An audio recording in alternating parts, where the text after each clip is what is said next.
देश के जाने माने दिग्गज निवेशक अब हमारे बीच नहीं हैं। राकेश झुनझुनवाला की लंबी बीमारी के बाद 62 वर्ष की उम्र में निधन हो गया। वे देश के जाने माने तिजड़िया निवेशक थे। उनका भारतीय बाजार पर नजरिया हमेशा बुलिश रहता था।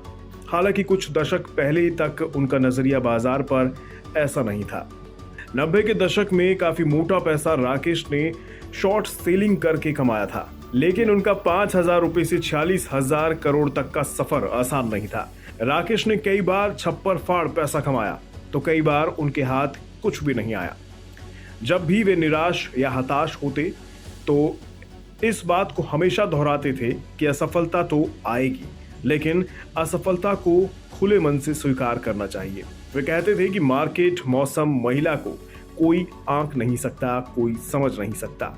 इसलिए जो कोई भी अपने आप को बाजार का बादशाह बता रहा है वो झूठ बोल रहा है।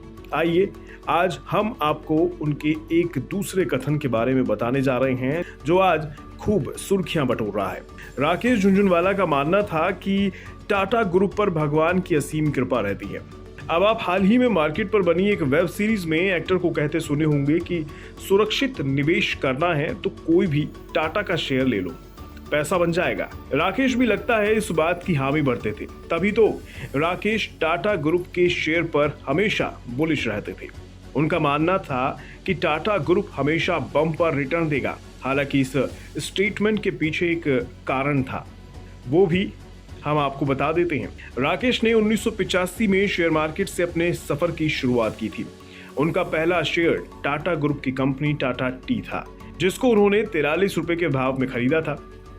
उनका टाटा टी में लगा हुआ पैसा 43 रुपए से 143 रुपए का हो गया, यानी 3.5 गुना का प्रॉफिट राकेश को टाटा ग्रुप ने कमा कर दिया। शायद यही वजह होगी कि उनकी पहली शेयर उनके लिए लकी साबित होती चली गई।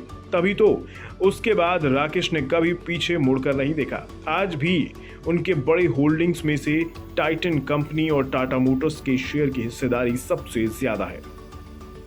लेकिन इसको राकेश मात्र एक संयोग बताते हैं। उनका खासा लगाव एन चंद्रशेखरन से भी था। बता दें, जब से चंद्रशेखरन ने टाटा ग्रुप की कमान संभाली तब से वे राकेश की नजरों में आ गए। राकेश चंद्रशेखरन को अच्छे से समझते थे और उनकी लीडरशिप की प्रशंसा करते थे। टाटा ग्रुप में भी टाटा मोटर्स उनका पसंदीदा शेयर रहा। उनका मानना था कि टाटा मोटर्स टाटा ग्रुप का हीरा है। राकेश टाटा मोटर्स को लंबी रेस का घोड़ा मानते थे और इसके रिजल्ट्स को लेकर हमेशा पॉजिटिव रहते थे। उनकी आखिरी यात्रा में एन चंद्रशेखरन की मौजूदगी भी देखने को मिली। रतन टाटा ने झुनझुनवाला को याद करते हुए लिखा, झुनझुनवाला को भारत के शेयर बाजार के बारे में उनकी गहरी समझ के लिए हमेशा याद किया जाएगा। उन्हें उनके हंसमुख व्यक्तित्व, दयालुता और दूरदर्शिता के लिए भी याद रखा जाएगा। मेरी संवेदनाएं उनके परिवार के साथ हैं, जिन्हें इस बड़े नुकसान का बोझ सहना पड़ा है।